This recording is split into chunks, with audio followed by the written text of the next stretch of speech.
All right, quick video here, kind of impromptu, spontaneous sort of a thing on archery releases. And this is kind of being done for the benefit, holy shit, dead plant, for the benefit of a few guys that are friends who, well, at least one of which is kind of just getting into the archery game. And then some other buddies who have been doing it for a while, but maybe whatever. They might find this informative. This is Jeff. This is Dead Drift Consulting. It's been a little while since I've put a new video up. And some of the stuff has been on arrow builds or maybe rifles. I did a bunch of stuff for a buddy that is still to this day fighting cancer. But at any rate, whatever. Anyways, we're going to talk a little bit about archery releases. I just got a new one in late last week, early this week. I think it was over the weekend, last weekend. I am a huge fan of hinge releases. I don't know exactly where that came from or why that is. I think it just kind of appeals to my desire to be a master of the technique. The technique is almost as important as the outcome, and that's kind of an odd, counterintuitive thing to say. But I really enjoy these pursuits that are highly technique driven. Precision rifle stuff, fly fishing, shooting a bow, hunting with a bow, photography, whatever. There's something very appealing intellectually and emotionally about the whole mastering a technique thing. And I don't think this is really a mystery to a lot of folks out there, because I think they chase the same things just in different directions. Anyway, we're going to talk about some archery releases here. So I have 5 different releases here that I shoot off and on, some absolutely more than others. And we'll start with the least shot, but probably the most popular out there among most archers, and that is the index finger or trigger finger style release, right? This one has a hook. Some of them have calipers, right, that kind of pinch the D-loop, and then on release they just open. This is just a hook, right? It's a hook that goes onto the D-loop, and when you pull the trigger, that hook opens. It opens, and then the thing really obviously releases the bowstring, and the arrow goes. Almost all of these have some form of wrist strap. This is a Carter like Mike. An awesome release, super good, like very strong, super good. Not super small, so when it sits in my palm, it's it's a larger one. I've had some of the other Carter trigger finger releases. The Quickie, which I think was the predecessor to the Quickie 2, and I think they still make the Quickie 2. Anyways, whatever. This one's a little bigger, and I just like it. I like the weight and the feel and the substance of it in my hand. When I put this wrist strap on, and this is like a little tip also, all right? When you size the length, when you work on the length of between the release and the wrist strap, I'm sure a lot of this is going to be preaching to the choir, but I'm going to say it anyways for those that maybe have a question or whatever. When you size that thing, it ought to be shorter than what you think, okay? Because, so I've got the wrist strap on my wrist. It's kind of, I like them tight. I cinch them up tight, and it's right up against like the end of my wrist, beginning of my hand. When I do that, the release, hang on a second. The release sits in like the center of my palm, okay? Which is a little counterintuitive because my fucking finger's way up here, right?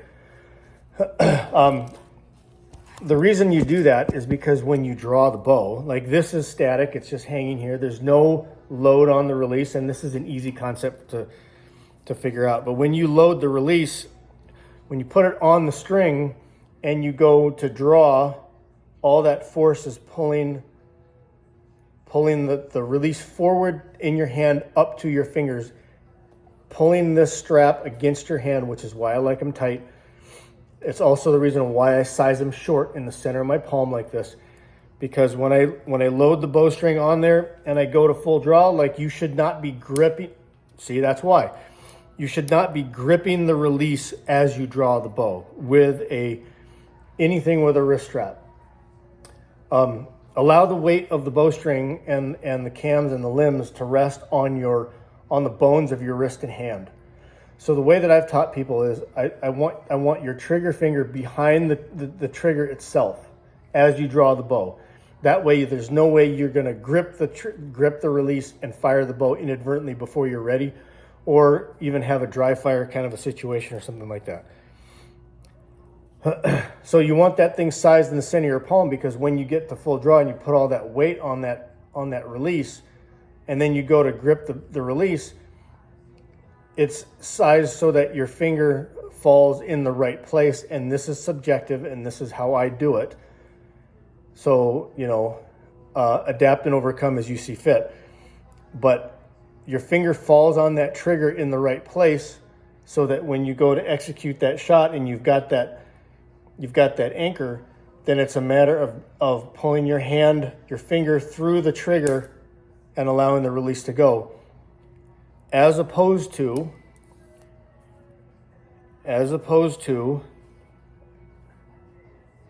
drawing the bow, treating it like a gun, and then improperly executing a trigger press like a lot of people do on a gun, where they snatch the trigger.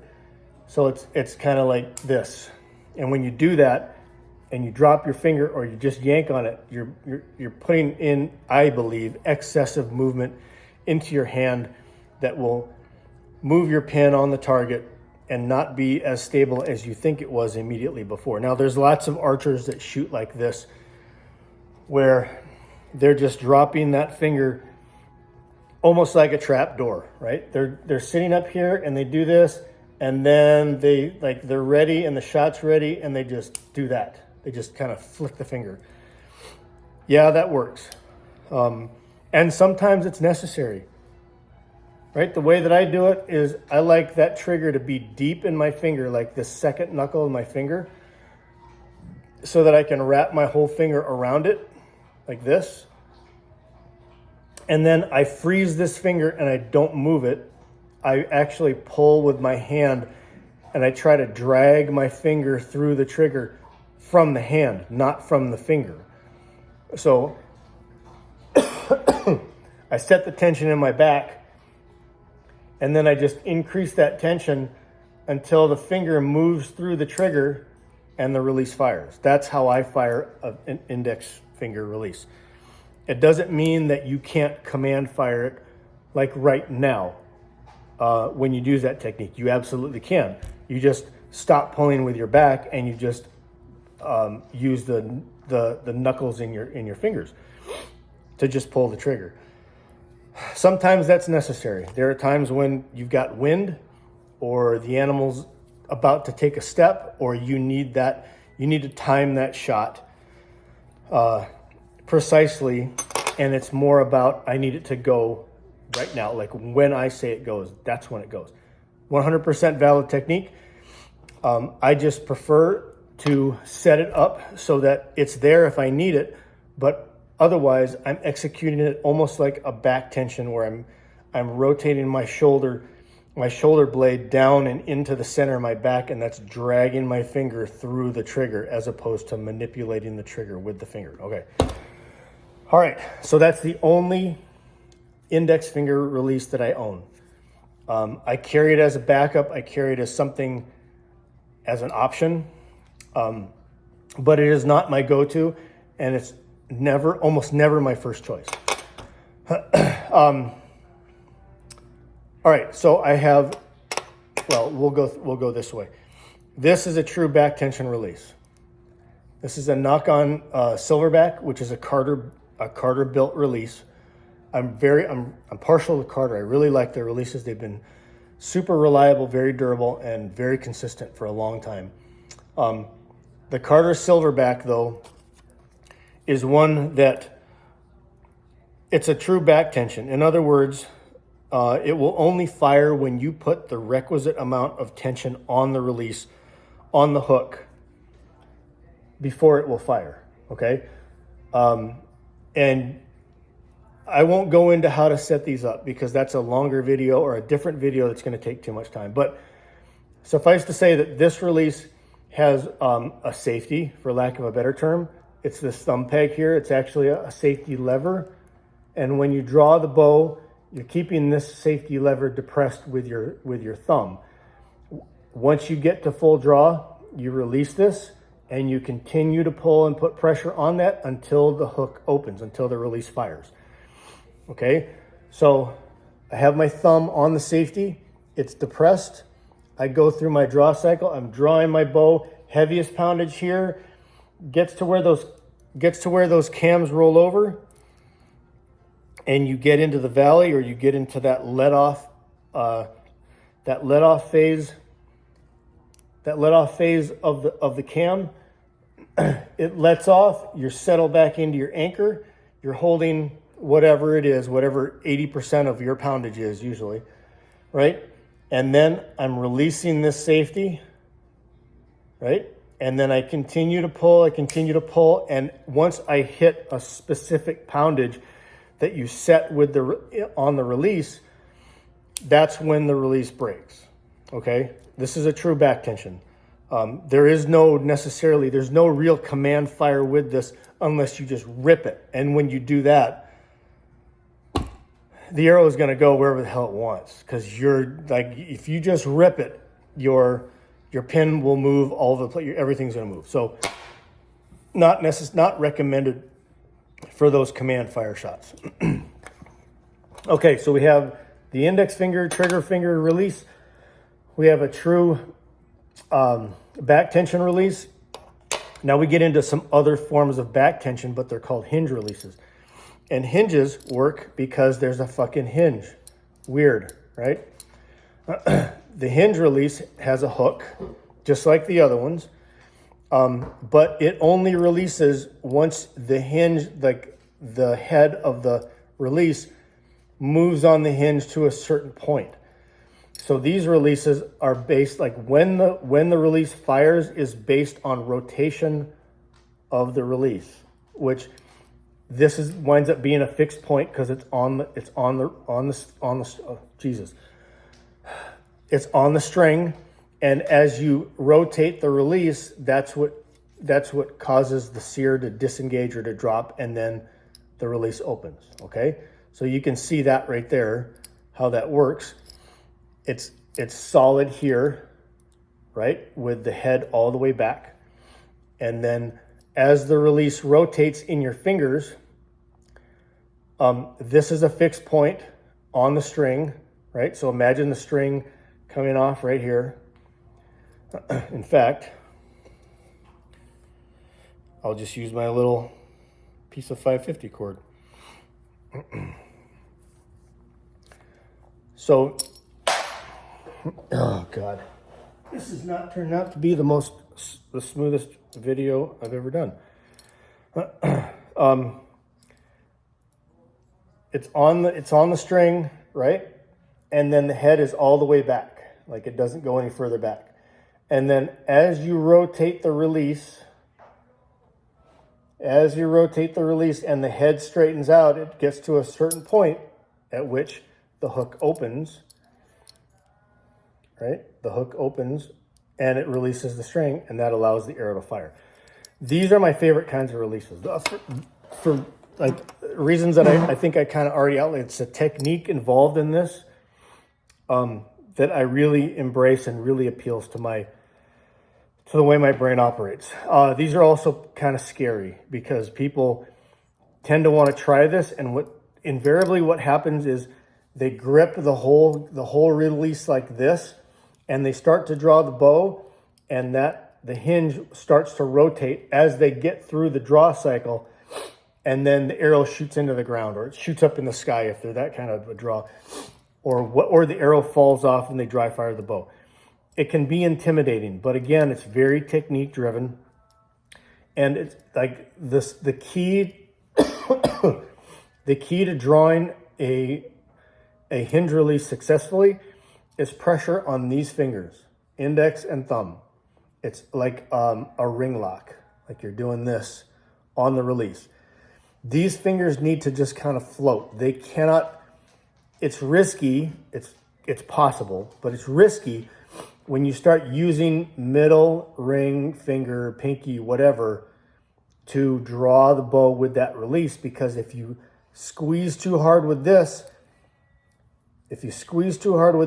the release starts to rotate, and that rotation is what fires the bow. So it's a very specific technique kind of a thing. So the way that I draw this is I put all the pressure on that index finger, and then I back it up on the thumb peg with my thumb. Okay, so the thumb and the index finger are what are literally holding the entire weight of the bow as I draw it. I draw the bow back. This finger makes contact. I like it with 2 fingers rather than 3 or 4. This finger makes contact and just floats and doesn't put any pressure at all until I get to full draw. And when I get to my anchor point, then this finger, I start pulling again with my back and my shoulder muscle, or my scapula. I start pulling with those muscles on the middle finger, which causes the release to rotate, relaxing this one a little bit. You can even remove that thumb, pull through that middle finger, and the release will rotate, and as it rotates, then it goes, okay? So that's how that hinge works. This is the same, the same thing, it's a hinge release. This is the Knock-On 2 Smooth, which again, like the Silverback, is a Carter built release. It works exactly the same way. It just has a ring for your finger to go through, and it's designed to be like a strongly two finger release. It's got this little cutout so I can use that ring finger if I want, but I shoot it as a 2 finger. But it's the exact same thing. I'm drawing the release with my thumb and my index finger, and I get to full draw. It's difficult when these things don't have tension. I get the full draw, I engage that middle finger, and I pull through the middle finger while relaxing that index finger, and when it gets to that point, it goes, okay? Another hinge. So finally getting to the fucking kind of the point, or like the new thing. This is the Ultraview. Oh, it's backwards, sorry. This is the Ultraview Hinge 2.0. It's a hinge release, just like those other 3. It's stainless steel. It is significantly heavier than either the Knock-On 2 Smooth or the Scott Longhorn. Significantly heavier because it's made out of steel. I bought the extra little piece here that converts it from a 3-finger. A 3-finger, does it come as a 3 or a 4? It comes as a 3-finger, configured that way.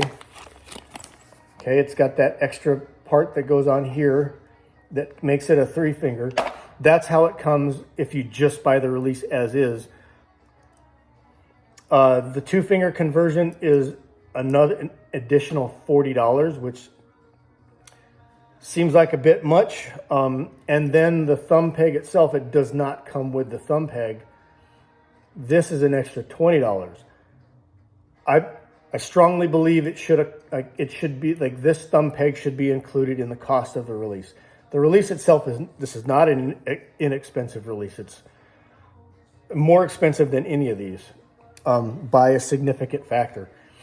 But there are advantages to this, and I'll go into that here in a moment.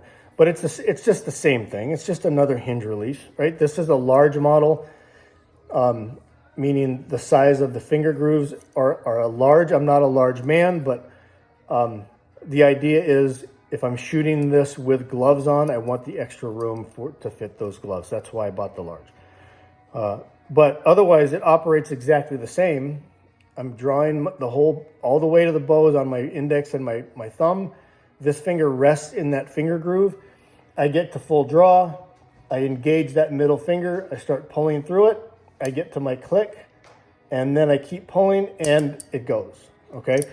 I set these up pretty hot. I like my hinge releases pretty hot, meaning it doesn't take much rotation of the head before the release fires. I want it to be pretty lightweight. I want it to be a hot release, so it doesn't take a whole lot of rotation in order to do that. Because once I start rotating, I want that release to fire like relatively quickly, within seconds. The awesome thing about this release, which differs from the Knock-On 2 Smooth, which again, I've shot this for 6 or 8 years, and it's been freaking fantastic. And I just bought this like a couple weeks ago because I'm curious and because I wanted the features of this, and I'll go into that. But this thing has been bomb-proof, awesome. It was customized by my son for my birthday or Father's Day or something. I can't remember, but it was a nice occasion. They put it together for me. Anyway, you can adjust. So there's a click. Like, where's the microphone? God damn it. There's a click that will happen as you rotate the release. Let me see if I can get it. Right there. It's super quiet, which is awesome because when I'm at full draw, I'm the only person that wants to hear that click. I don't want it broadcast out away from me. I want to be able to hear it and feel it, and that's the only person that sees it. But you can adjust where that click is and then where in the rotation it fires. So in order to do that, you take this micro frickin', I can't even focus on it. You take this micro goddamn Allen wrench, and you have to unlock the lock screw, which is inside that hole. You unlock that, and then you have these 2 little Allen head screws right in here, and you can see down here it's labeled click, and then it's labeled fire, and then this right here tells you the rotation that you need to do on those little set screws in order to make it hot. So for this, going clockwise makes it hotter, meaning it will click and or fire sooner in the rotation of the head. Or you go counterclockwise, it makes it colder, which means it takes more rotation before you hit those points. But I love the fact that it's a 2-step process. 3-step process. I unlock here, I adjust where I want the click to be. I adjust where I want the click to be, and then where I want the release to fire, and then I lock it back down. So 1, 2, 3, and it's done. And I can do this within seconds while I'm standing on the line looking at my target and going through these different like reps with this release to find out where I want it to be. Super simple. This thing also has a magnet. So the Scott Longhorn is notorious for being noisy as fuck because the head just flops back and forth on a simple hinge and there's nothing to retain it. The 2 Smooth kind of does that too, but it takes a little bit more. Well, maybe not really. The Scott just feels looser, but it's a different sound. Like this is strongly metallic, and this is more of just a click. Well, this one doesn't even do that because it's got a magnet underneath right here, underneath the head, that keeps it pinned, which is nice as a hunter because now when I'm walking or if I move my hand, it's not making all that fucking noise. I can do this and nothing really happens. And then the hook itself resets once you're done, so it can be open and you can push it back with your finger and it just kind of stays there with that magnet and stays engaged against the moons, which the moons are what control the click and the fire. And that's getting maybe more technical than this needs to be. But this damn release. I was shooting it this afternoon. I've shot it maybe 3 times since I got home from Ohio last week. Has been pretty freaking awesome. It's very ergonomic. It's super comfortable on my finger. Generally with the Too Smooth, there's you can see that stainless steel or whatever mechanism in there inside the ring. That thing doesn't feel like much, but it has built a callus on this, like this, the second pad of my index finger. This doesn't have anything in there. It's perfectly smooth. It's very comfortable. You can hold a lot of weight. It's wide. You can hold a lot of weight with it. And I shoot my 82 pound prime using these releases. And when you're putting all of that draw weight on just your index finger with a little backup with your thumb, you know, little tiny surfaces and edges inside where your finger go, it makes a difference. Like there's a cause and effect there. So having the smoothness of this is super nice, super comfortable. It's extremely well built. It's very precise.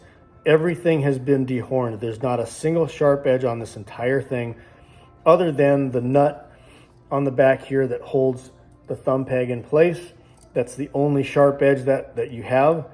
And sharp is relative because it's not really sharp. It's rounded, but incredible quality and tolerance and precision in this. And I'm very, very impressed with it. Having only shot it a few times to this point, but I'm very impressed with the quality of it and the build. And it comes with a little lanyard loop here, so you can set it up with a wrist strap so that it's always attached to your wrist, as opposed to being in a pocket or in some little pouch that you either have to dig through, or you risk pulling something else out and lose, God forbid, lose the release. That would be not catastrophic, but a super fucking bummer. Especially when these damn things cost what they do. I think the Too Smooth from Knock On is I think about $200. So is the Silverback. The Longhorn is less expensive, but I still think it's over $100. The Like Mike from Carter, this is about I think this is a $200 or $250 release. This thing is like $350. It's a lot of freaking money. It's an investment. But if you're shooting all the time and you're trying to achieve a specific skill level with regard to your proficiency and your skill and perfecting your technique, these things get used all the time. Like every shot you're shooting with a release. So things like this matter, just like the grip on your bow, like that matters immensely. I mean, these are the two physical connections, interactions with the equipment that you have, and arguably make the most difference in how well you shoot and how consistent you are in each from shot to shot. So put your money where it counts the most. And for me, that is in a good release, in a bow that draws well and holds precisely, like naturally, intuitively, good bowstrings, and then arrows. Man, arrows are super important. Everybody likes to focus on the sexy shit, which is the bow, and they want to do all the sexy stuff to it because it's like, this is the weapon and it's so awesome and it's mechanical, a mechanical marvel. But arrows, dude, make a shit ton of difference. It's your ammunition, it's the bullet, it's the projectile. It can't be neglected. Anyway, completely different topic, and one that I've covered on a few videos already, most of which are still valid because I'm still shooting the Pro Comp shafts from 4 or 5 years ago, and I'm still shooting iron will, broadheads and points, flex vein, whatever. Anyways, we're approaching a freaking half an hour, and I didn't mean it to be this long, so we're going to end it now. But the Ultraview Hinge 2.0 is what I'm shooting now. This is the stainless steel version. It comes in aluminum also, And the aluminum version you can get in different anodized colors, which are pretty cool. This one is just Cerakoted black with gray accents. It looks pretty awesome. I put the red thumb peg on there just to make it visible for me, and because it makes me think of my wife with her red hair. But pick what you want and give it a try.